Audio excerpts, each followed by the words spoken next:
Hey, bonjour à tous. On se retrouve aujourd'hui pour une vidéo tag. Alors, c'est un tag que j'ai créé entre guillemets parce qu'en fait, c'est des questions qui reviennent souvent et c'est des questions que je pose aussi souvent. Et du coup, je me suis dit, ben, on va faire un tag comme ça. Si tout le monde joue le jeu, et je pense que ça pourrait être marrant. Peut-être qu'il y a déjà eu des tags de ce style-là qui ont tourné. Je ne regarde pas tous les tags, mais dernièrement, ça me dit rien. S'il existe déjà, je suis désolée de le reprendre du coup. Mais voilà, je trouvais ça marrant et je suis contente aussi d'y répondre. Alors, du coup, je l'ai intitulé Le seul et l'unique parce que ça revient régulièrement pendant les lives, que ce soit sur les miens ou sur d'autres. Si tu devais garder qu'une gamme, si tu devais garder que ça, nanana, nanana. Donc là, il y a une vingtaine de questions, enfin de questions, d'intitulés où chacun doit dire ce qu'il garderait ou d'autres petits trucs qu'on verra au fur et à mesure. Du coup, pour répondre au tag, j'ai sorti le Cute and Creepy, hein, c'est mon livre chouchou. Euh, et je vais faire celui-là vite fait, de toute façon, il n'y en aura pas pour très très longtemps, mais voilà, c'était juste pour pas que je sois inerte à côté à ne rien faire. Attendez, je sors juste mon nuancier. Tac, je sors mon crayon de couleur qu'il faut et on est parti. Donc, j'ai fait plusieurs catégories. Il y a une catégorie matériel, une catégorie livre et après une catégorie un peu divers. Du coup, écoutez, on est parti. Si je ne devais garder qu'une gamme de crayons secs artistes, alors moi, pour ceux qui me connaissent, sans hésitation, je garde les Luminance, n'importe quoi. Ça commence bien. Je garde les Prismacolor. Voilà, c'est mes crayons couleur chouchou. J'achète d'autres gammes de crayons de couleur, en fait, pour ne pas utiliser trop vite mes Prismacolor. Parce que quand je vois le prix que ça coûte, ça me désespère un peu. Surtout quand je vois certaines personnes qui disent ah bah moi quand je les achetais ils coûtaient 89 euros. Voilà, surtout que maintenant même à l'unité ça coûte un bras. Donc en fait je les économise au max. Là j'ai découvert les luminances pour faire les pots, ça me plaît bien aussi donc voilà. C'est pas plus mal, mais ouais, les Prismacolor, mais ça pour ceux qui me suivent, c'est vraiment sans grande surprise. Ensuite, ma gamme de crayons secs de moyenne gamme. Alors, depuis peu, j'ai les collines. Les collines, je ne sais pas s'ils sont considérés comme moyenne gamme ou pas. Donc, si les collines sont considérées comme moyenne gamme, je dirais les collines.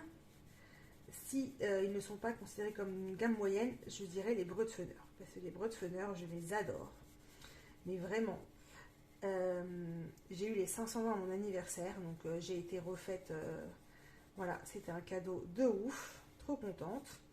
Mais je pense que quand même, je préfère les collines. Donc voilà, je ne sais pas où les placer les collines. Donc soit les collines, soit les Breutefeuner. Ensuite, ma gamme de crayons aquarellables. Et ben là aussi, pour moi, ça va aller très vite. Hein. Moi, en fait, ce tag-là, je l'ai fait, mais moi, je vais pas avoir besoin de me torturer parce que j'ai pas beaucoup de gamme ni de livres, donc ça va aller plutôt vite pour moi.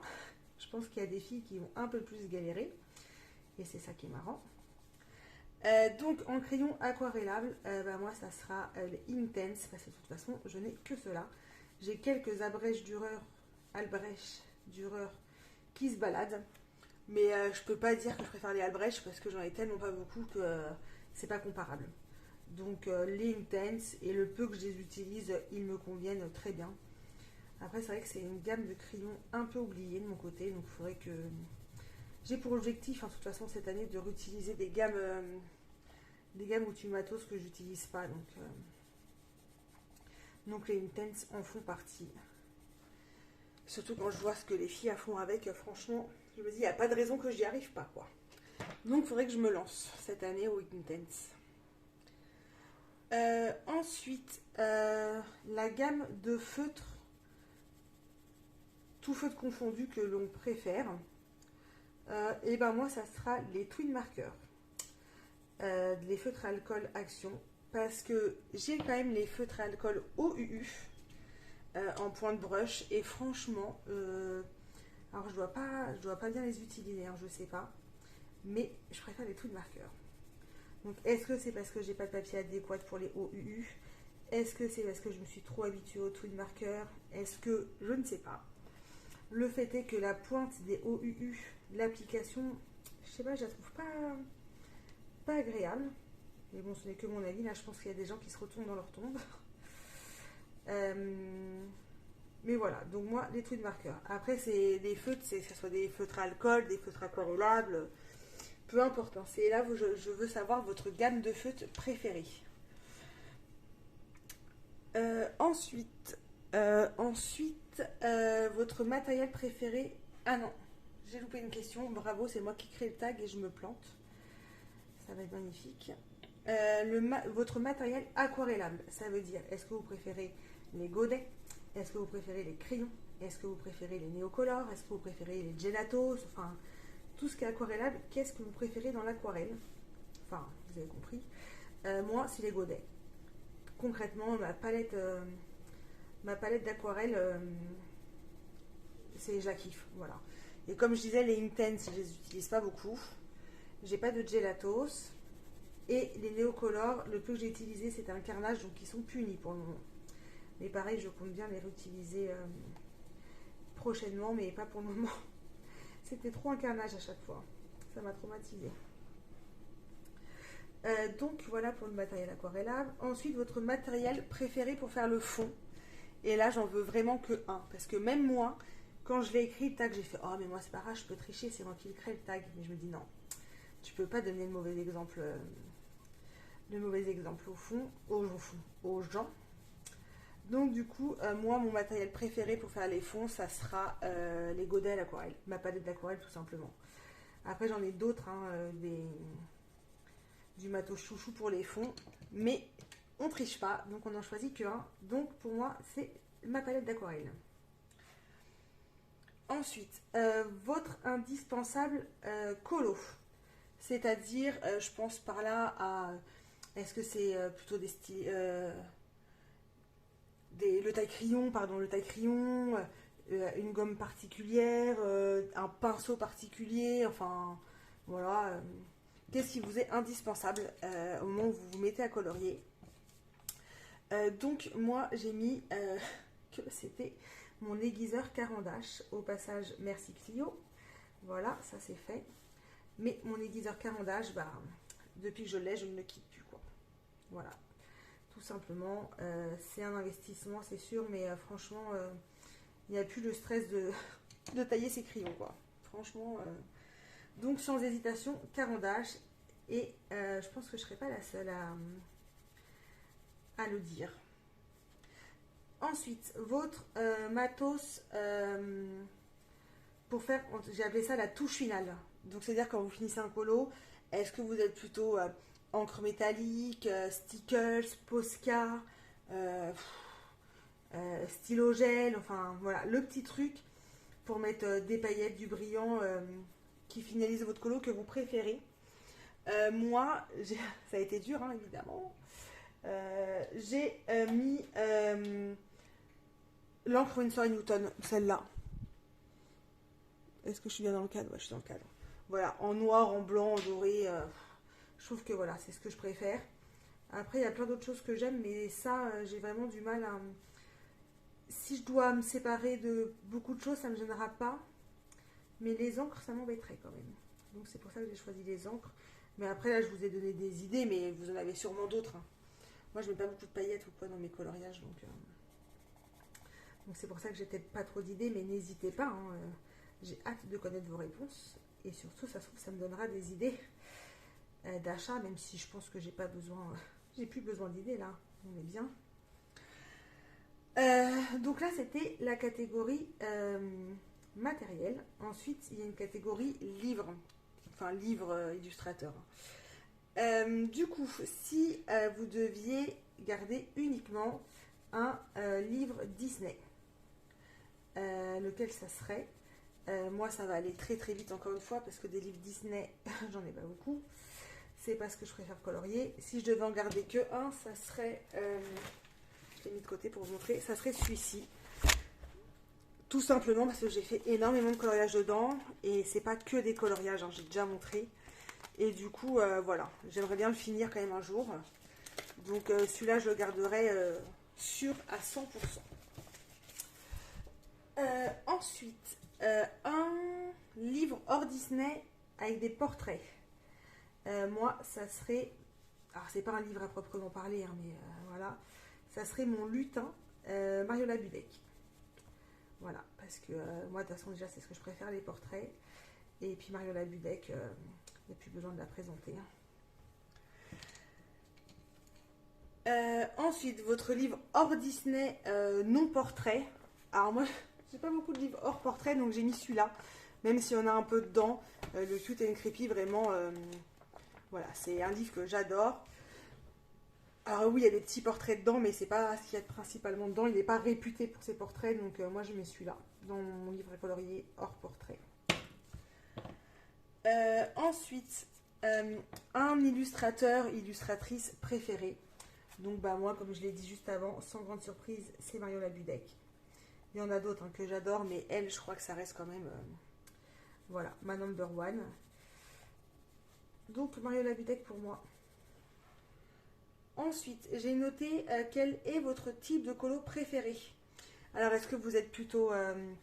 vous préférez colorier des mystères? Vous préférez colorier des portraits? Vous préférez colorier des Disney? Vous préférez colorier des scènes de vie? Des animaux?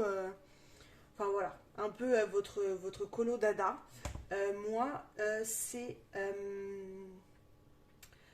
typiquement les coloriages portraits. Hein. Voilà. On va pas s'éterniser dessus. Ensuite, si vous deviez garder que un matériel et un livre sur votre wishlist, alors qu'est-ce que ça serait? Donc, moi, en termes de livres, ça serait le Amandine Young, La Petite Sirène, parce que je ne l'ai pas encore. Alors, il est sur ma wishlist, mais je sais qu'il va bientôt finir dans ma bibliothèque. Hein. Et en matériel, je dirais... il me manque une dizaine de luminances que j'aimerais pour finir, juste pour les pots en fait, hein, c'est juste des teintes de peau. Donc voilà, en termes de matos, une dizaine de luminances quoi. Ouais, je suis très raisonnable, mais c'est-à-dire que là les gens ils doivent se dire quoi? Elle a que ça. D'un côté, il faut en donner que un pour commencer. Et puis de toute façon, j'ai pas grand chose de plus parce que je suis pas une grande amatrice d'avoir plein de choses que j'utilise pas. Donc, je préfère en avoir pas beaucoup que j'utilise. Donc voilà, les quelques luminances et la petite sirène d'Amandine Young. Et ensuite, on passe à la catégorie d'hiver, entre guillemets. Donc, si vous deviez garder qu'un endroit pour colorier, parce que je sais qu'il y en a qui colorient dans leur salon, des fois qui migrent, je sais pas, dans la cuisine, dans la chambre, dans... Le bureau est dans la chambre, mais à colorier dans le salon avec le chéri. Enfin bon, vous avez compris. Donc, si vous deviez garder qu'un endroit pour colorier, où est-ce que ce serait? Moi, encore une fois, ça va être très très vite parce que bah, moi, c'est dans mon salon, sur mon bureau, parce que de toute façon, j'ai pas de place ailleurs. Je pourrais colorier à la rigueur sur le canapé qui est à 2 mètres derrière moi, mais de toute façon, je regarde pas la télé. Et puis, tout déménager, même si c'est pas loin, ça me saoule. Donc, moi, je resterai sur mon bureau dans le salon. Ensuite, le moment de la journée où vous préférez colorier. Moi, ça sera le soir. Déjà parce que je colorie principalement le soir en ce moment. Et puis parce que le soir, j'aime bien après une journée de taf ou le week-end. Et puis en général, le soir, je fais des lives. Donc moi, je garderai le moment de la journée, je garderai le soir. Ensuite, c'est pas pratique en fait de colorier, de regarder le papier pour les réponses, enfin pour les questions. Bon, c'est pas grave. Vous m'en voudrez pas, je pense. J'espère. J'ai nommé la prochaine question, quelque chose que vous faites pendant que vous coloriez. C'est-à-dire, il y en a qui qui écoutent la musique, d'autres qui regardent des séries, d'autres qui regardent des lives, d'autres qui sont dans le silence. Donc si vous ne pouviez garder qu'une activité, entre guillemets, en coloriant, qu'est-ce que ce serait? Moi, ça serait la musique. J'aime beaucoup regarder des lives, j'aime beaucoup regarder des vidéos pendant que je colorie, mais si je devais choisir, ça serait vraiment écouter la musique. Ensuite, si vous ne deviez garder qu'un carnet colo. Alors, je m'entends, c'était pas le cas de tout le monde, mais j'avais envie de le mettre, celui-là. C'est-à-dire qu'il y en a qui ont des carnets à combo, des carnets tracker, des carnets de nuanciers, des carnets, enfin bon, vous voyez. Donc si vous ne deviez en garder qu'un, lequel ce serait? Moi j'en ai que deux, enfin entre guillemets des carnets. J'ai mon tracker, qui est comme ça, et j'ai mon autre carnet à coloriage, où je note tout dedans. Et franchement j'ai eu du mal à choisir, mais je pense que je garderai mon carnet. Parce qu'il y a quand même moyen de voir le nombre de coloriages qu'on a fait. Et, donc, très difficilement, je garderai mon carnet. Voilà. Et le tracker que j'ai mis tant de temps à faire, bye bye. C'est presque triste. Heureusement que c'est pas vrai. Et ensuite, si tu ne devais garder qu'un objectif que tu t'étais fixé pour 2023, lequel ça serait? Et ben moi, dans tous les objectifs que je me suis fixés pour cette année, si je ne devais en garder qu'un, ça serait de finir, avancer fortement mon Cute and Crépy. Alors l'avancé, il est déjà bien avancé, mais on va dire, voilà, j'ai mis comme objectif soit de le finir, soit de bien continuer à le faire. Là, c'est pas français, c'est pas grave. Et du coup, je garderai celui-là. Dans tous mes objectifs, c'est celui-là que je garderai en priorité. Donc voilà. Et ensuite, le dernier, c'est pas une nouveauté. Je te demande de taguer le nombre de personnes que tu veux et de taguer tout le monde. Enfin voilà, peu importe. Moi, évidemment, j'invite tous ceux qui regardent la vidéo à le faire. J'essaierai de mettre les questions dans la barre d'infos, comme ça, ça serait peut-être plus facile pour vous. Et je tag quand même quelques colocopines parce que j'ai vraiment envie de connaître leurs réponses. Donc je tag Clio Colo, je tag les chroniques de la gare, Audrey Mogg, Laimiana et Colorfila. Je mettrai leur chaîne en barre d'infos aussi pour que vous puissiez aller voir. Et j'espère qu'elles feront parce que j'ai hâte de connaître leurs réponses. Et bien écoutez, pour nous, c'est fini. Moi, je vais continuer ce petit colo tranquille de mon côté. J'ai pas beaucoup avancé, mais bon, en 20 minutes, on peut pas faire non plus des trucs de folie. Et écoutez, je vous dis du coup, bonne soirée, bonne journée, peu importe. Et à bientôt. Ciao!